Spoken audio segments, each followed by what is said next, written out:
Hey, Mr. Binks, you know how it's all been in the news about Morocco cruelly killing, murdering thousands of dogs, all in the name of football. Well, that's why I'm jumping on Zoom now to talk to Les Ward and Debbie Wilson from the International Animal Coalition. And we're going to get the latest. I'm Anna Webb. Welcome to A Dog's Life.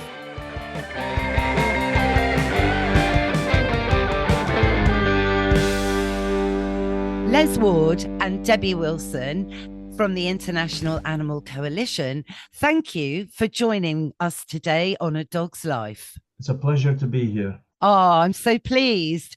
Well, there's a lot to talk about, isn't there? Yes, there certainly is. And hopefully we'll be able to give you a good picture by the time we've finished of the situation in Morocco, which in fact is dire at the moment for dogs and also vulnerable children. Yes, I mean, Debbie, explain a bit more. It's all got to do with football, hasn't it? It does. And hi, Anna, and thank you for inviting Les and I. So there are a number of countries around the world that have what's known as like a free roaming dog population.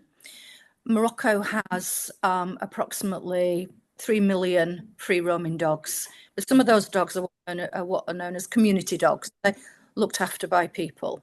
Morocco has a history of very cruelly euthanizing the free roaming dogs. And what we understand is there's a figure of 300,000 a year are killed by the Moroccan authorities. What we've done, Anna, is we've uncovered a pattern, and the pattern is whereby international organisations are visiting Morocco, maybe to have a discussion about hosting an event or actually hosting an event.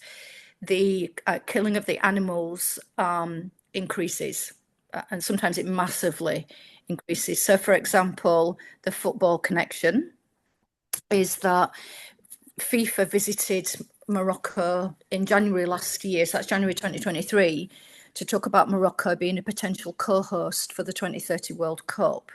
Prior to FIFA, the delegation visiting Morocco, the Moroccan authorities publicly executed 300 dogs around the areas that FIFA would be visiting. It might be worth mentioning, Anna, as well, and something that Les alluded to, is that this is quite often, not only in public, but in front of children, citizens, tourists.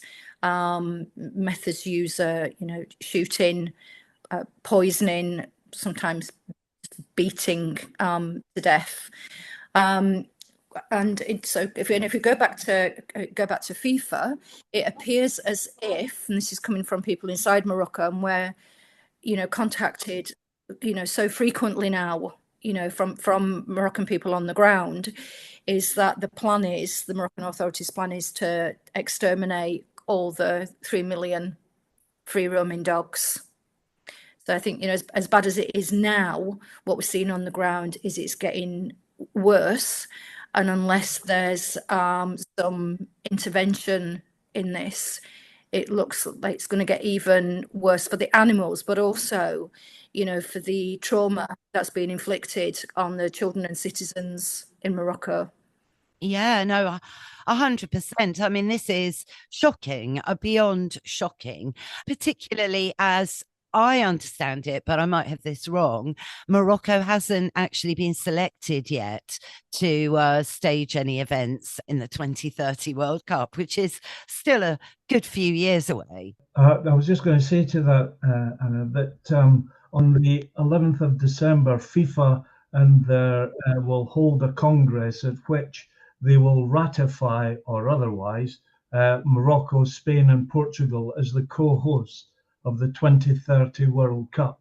So in a few days' time, it could well be that unless FIFA takes due note of what they're getting themselves into and what they're going to place football fans, supporters, players, and everyone else who passionate about the world of football, they're going to place them in a difficult position, because that 2030 World Cup, if it goes ahead and goes right up to the wire, then people from the UK and other countries, players, teams from other countries, will be going to Morocco as part of that competition and playing.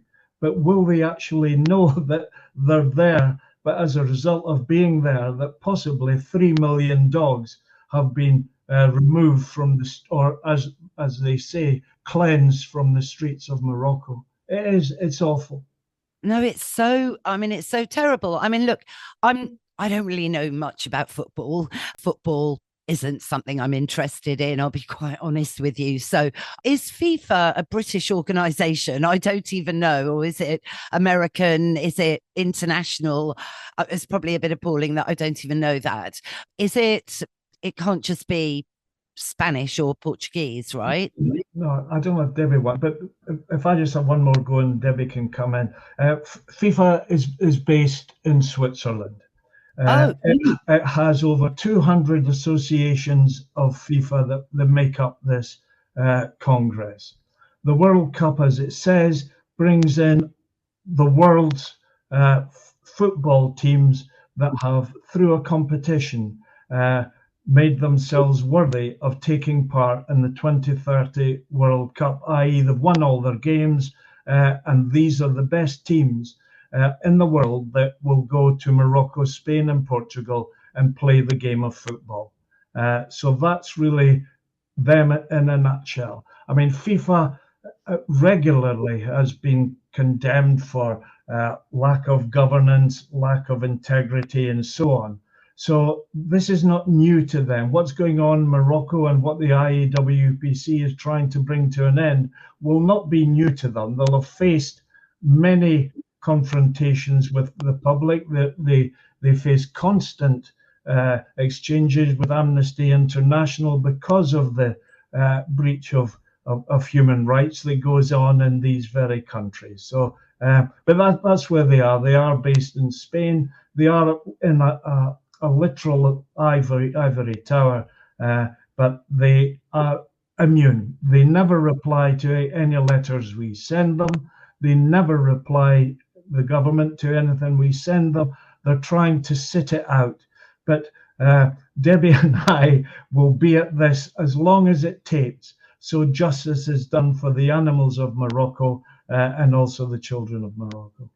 Oh gosh, oh Debbie, I mean, it's so brilliant that you know you're championing this, because explain a little bit more about the International Animal Coalition, because you are a group of over 20 internationally known animal welfare organizations. This is quite a force working to counter what's going on at the moment, because I mean, the way I see it, if Morocco haven't even been given their status yet by FIFA, they're surely just using this as an excuse to be absolutely vile to the animals there. So Anna, there are sort of two things I'd like to say about that, and thank you. I think Leslie's like really well placed to talk about the coalition, so I'd like to defer to Les on that. And sort of going back to what you were talking about in terms of the extermination of the animals. So what we understand, what people in Morocco tell us, is that Morocco are using the bid for the 2030 World Cup also as an excuse to get rid of, in the most violent way possible, of these animals. It appears they just don't want, I'm going to say I don't mean the people on the ground in Morocco, I mean the authorities in Morocco. So this is all being, handled, being manipulated by government officials. Absolutely. Absolutely it is, Anna. Yeah. Okay, Debbie, I mean, it's probably a good idea for our listeners who maybe aren't aware of this, even though I know your campaigning's hit the press. You've got some really, high profile supporters, one of whom I was talking about this with only on Saturday, a couple of days ago, which is the amazing actor Peter Egan, who is right behind this, isn't he? So there's some big supporters speaking out, because what is going on is really frightful. Yes, it is, and a big shout out to Peter Egan as well, and he's absolutely, incredible in his support, for the campaign, as is, Dr. Mark Abraham, Dominic Dyer, more recently.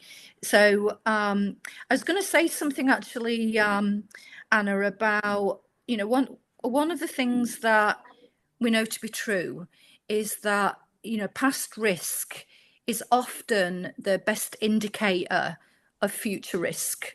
So when we look, what's happened recently on the ground in Morocco. So is under the umbrella of FIFA are a number of organisations. So for example, UEFA is accountable to FIFA, as is CAF, which is the Confederation of African Football. So recently in the north of Morocco, there were some matches that were played. There were qualifying matches for the African Cup of Nations, which will go ahead in Morocco next year. So the qualifiers, some were played in Morocco, some were played in other areas of Africa. The area where the qualifying matches were played was an area in the north called Oujda, Oujda, Oujda. So around the stadium and sort of out from the stadium, 4,000 dogs were executed. That was to stage the AFCON qualifiers. What on earth is going to happen, in relation to the 2030 World Cup? We got some testimony recently, and this is about a community dog, this community dog. So community dogs are often neutered and vaccinated, so they can't transmit rabies, they can't reproduce. They've got tags in their ears. And, we had this heartbreaking footage, of this community dog being stroked, by a little boy. It lives in the car park, in this area. And the authorities came out and they blew her head off. They shot her head off. God. It's that bad. It really is so bad. And that I see now, I get it. So this is building with other events to do with football in the run up to 2030. So it's an ongoing thing. It's not just to do with the World Cup. It's a continual, onslaught to exterminate the dogs. There is that, Anna, but I think also, in terms of, the issue around, past risk being a good indicator of present and future risk, we know that animals are executed in relation to FIFA. We know that this estimated figure of 4,000 dogs were killed, in order to host these Afghan qualifier matches. What on earth do we think is going to happen as we move, towards 2030? I think we can only imagine, Anna. No, it's horrendous. So, okay. So look, I've signed the petition, actually today. So, hopefully that might do something. What is going on? Like how are the animal welfare agencies that you work with? What are they doing? How can this be stopped? How can, we raise this? I mean, even with Amnesty International, looking at the human front of this, the trauma, this is teaching children to kill animals, which is surely not a message that, should be taught to children. Children and dogs and children and cats, they can be the best of friends, so this isn't a very good education platform for a start. I mean, is there any hope of this being reversed or stopped? Well, if I could just say, Anna, just your words brought an image to my mind. We when we started this, we produced this short video. And in this short video, there's a young girl who's seen running down the streets in tears, in absolute tears. And she's crying because, as Debbie's indicated previously, these are our community dogs. Now this little girl, 6-year-old girl, every day of her life, she has seen these dogs in her street. They are her friends. And this girl's now crying because the government sent a team in to get a hold of these dogs, take them away and kill them. Her friends were being removed and being killed. Now, you might think, people might think, well, he's saying all this, he's trying to get folks' emotions up. But that, in fact, is reality. That's fact. And for that little girl, what she saw could well stay with her for the rest of her life. You mentioned how the IAWPC came about. I established it in 2010, mainly because I've always believed the animal welfare and protection movement would be far better served if we could all work together, speak with one voice. We would be powerful. People would find it difficult to ignore us. Unfortunately, within animal welfare and protection, there is not necessarily a lot of harmony. So that wasn't possible. So when I established this organization in 2010, it was because I believed I would try and get a hold of as many organizations as I could that would speak up as one voice and go ahead. And we started off in Mauritius, and we've now moved on to Morocco. There are now 23 of us from Kenya, the UK, the USA, Vietnam and China, Australia, South Africa, India, France, and so on. And some of them, as you say, are the big ones. Now, we are all together speaking with one voice. You ask, are we going to bring it to an end? Well, I was born an optimist and I'll die an optimist. but what is going on in Morocco is beyond anything imaginable that should be allowed in a civilized society. I believe if the public get behind this campaign, then we will be winners. And it's not just, and even if they vote on the 11th of December, FIFA stupidly ratifies Morocco without any strict conditions being applied to them, i.e. to end the killing of dogs, to protect the rights of the child, then we will certainly continue on and on. But we will certainly not give up at all. We will go. And the people, as Debbie's already indicated, they're standing up, they're raising their voices, even though they are intimidated and harassed for doing so. And something that's stuck in my mind is there was a judge in Morocco as recently as November 2022, and he judged in a case against the governor of the Nador province for killing stray dogs as part of a municipality campaign. And he said, and this is fact, he described the killing as uncivilized, done in brutal ways, such as shooting and poisoning. He stressed the practices date back to ancient times and are no longer acceptable. Developed societies are not measured by how they treat humans only, but also how they treat animals, stressing that such practices do not align with Islamic recommendations. Compassion is kindness, is how we should treat animals. And that, I think, sums up what FIFA and what the government of Morocco should be doing. They should listen to that judge. What is going on there is absolutely appalling. It's uncivilized. It doesn't belong in 2024 or even 2030 when it comes to that. They want to get rid of it. And we, the IWPC, Debbie and I, we're working 7 days a week now, every waking hour, and we will continue because we believe that we will win and stop Morocco doing what they're doing to these poor, innocent animals. And I think it was you that mentioned, Anna, vulnerable children. The poor children can't do anything about it.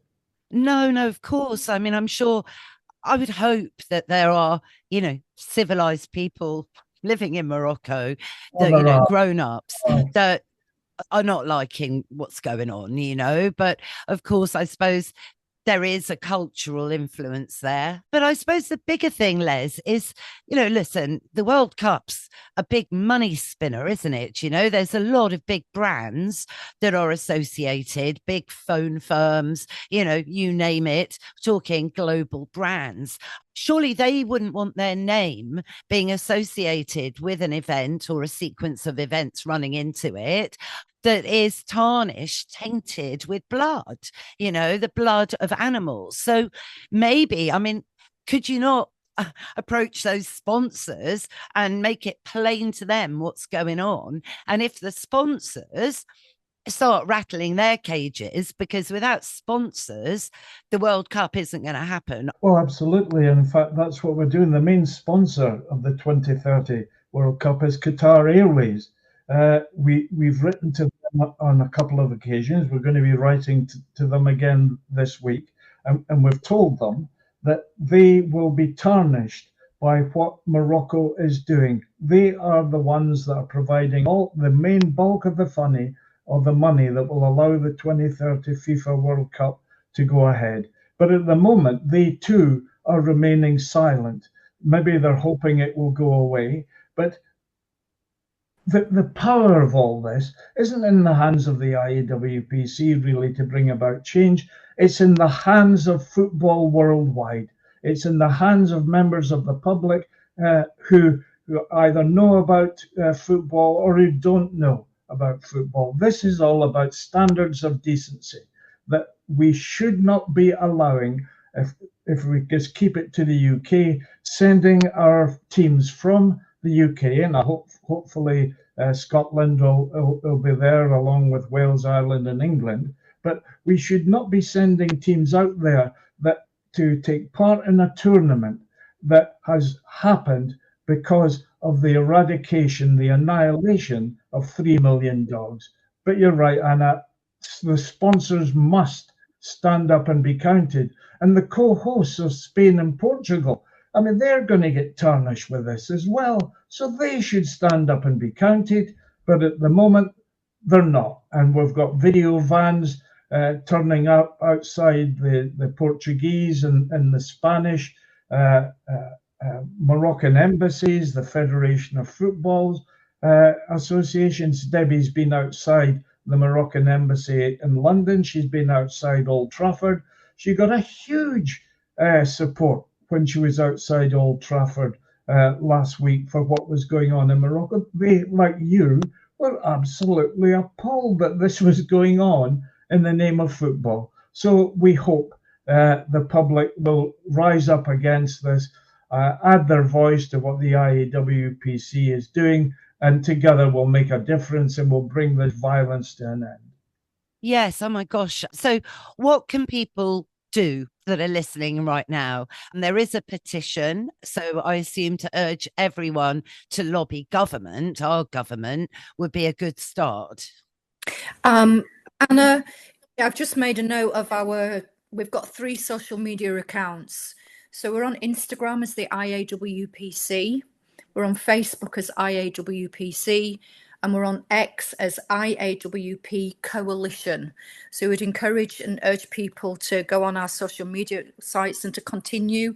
We update them daily, particularly the Instagram one. So for example, when I was talking about what happened in Ujda, we do what's called these violence and abuse reports. So whenever we get, information coming out of Morocco of what's happening with the animals and us, citizens and children, we publish. So people, please do go on there. I'd also like to say something about what happened on Saturday.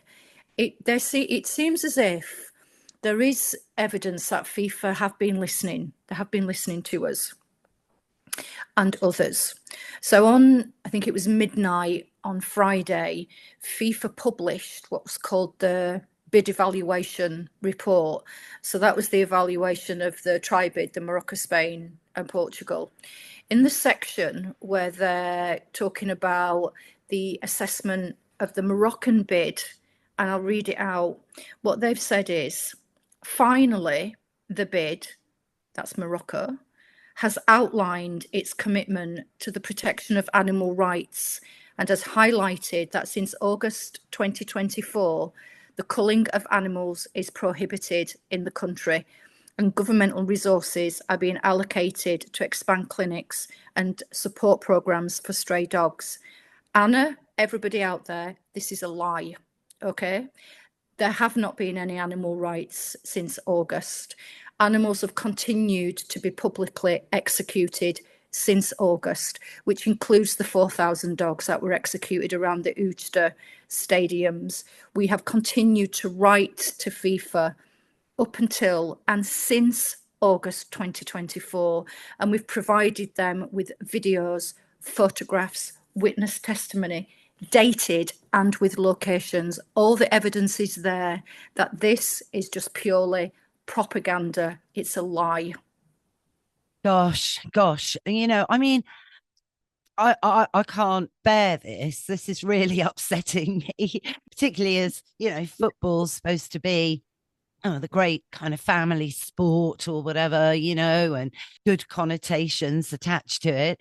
I mean, I know, for example, on the other side of the fence, if you like, that Tottenham Hotspur, it has set up a whole massive dog club and a charity that I know you'll know all about. All Dogs Matter is their main charity, and they're helping with rehoming and publicity and the like. So Tottenham Hotspur, they've got a whole thing called Tottenham Hotspurs. So for the paws that belong to the team's supporters. So that's something really good in football, and linking, a popular sport to, of course, the dog loving community. So, I don't know whether to reach out to them to see.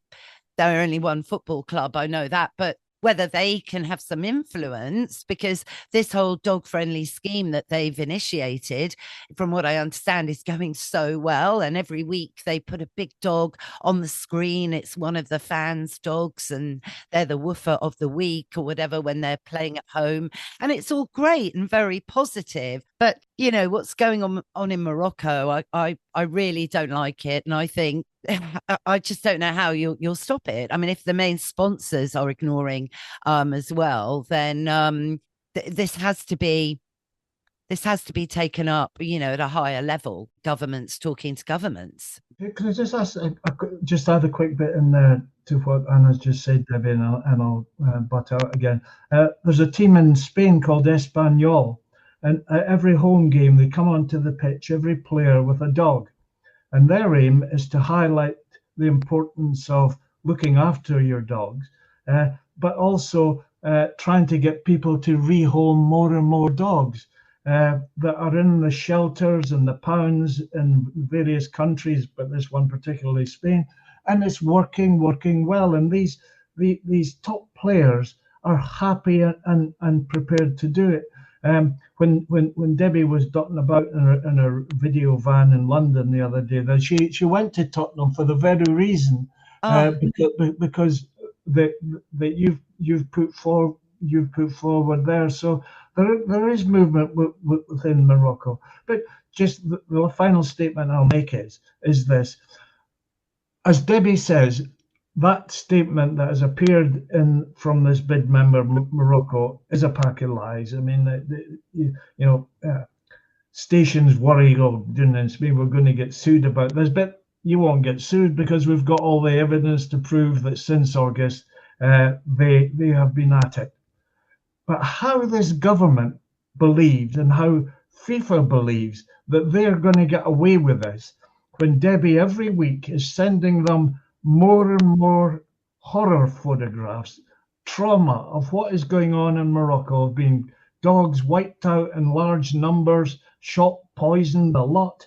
How they think they can get away with this when all the evidence is there. Plus, since the coalition has begun in Morocco, and to their credit, the people of Morocco are rising up against it. They are our eyes and ears now. And the government and FIFA will never get away with this because those people are supplying us with the ammunition that's going to bring this to an end. So, Anna, keep the faith. We will win here, and we will bring this horror to an end.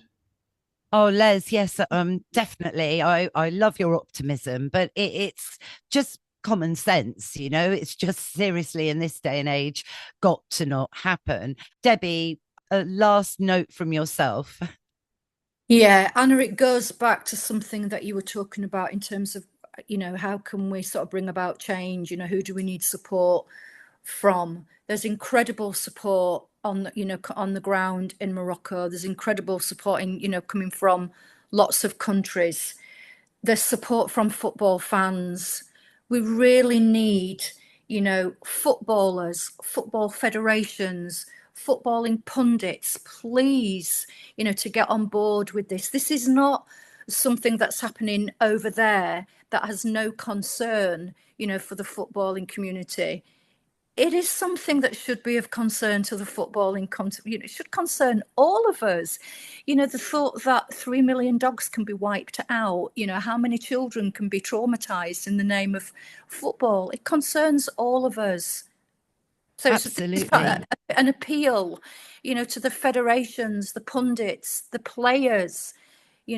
I'm fairly confident, Anna, we can go out on a limb and say, they don't want this to be happening. If that's the case, please speak out, please. I don't think anybody would want this to be happening. And yeah, it's as Gandhi said, you can judge a nation by how they treat their animals. Everyone listening, please do sign the petition. The link is going to be in the show notes. Don't worry about that. Please follow and support the International Animal Coalition on social media. And everybody, please do your bit. Thank you, both of you. Let's do another one.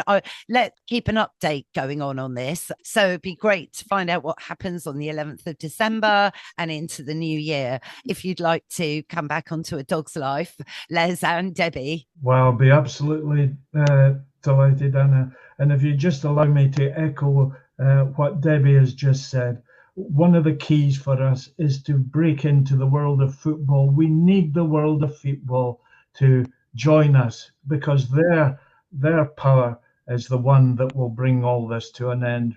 No doubt about it. Absolutely. Well, let's hope some people are listening, and let's share and speak out as much as we can.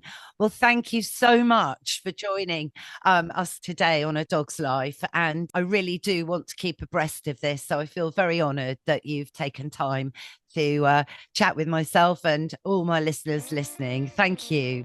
Thank you, Anna. Yeah, thank you very much. That's our show, Mr. Binks. What did you think? Oh, I know. Don't worry, you won't be going to Morocco anytime soon. Well, I hope you all enjoyed it. A shocking episode, but please do sign the petition. Every signature will count. And the link, of course, is in the show notes.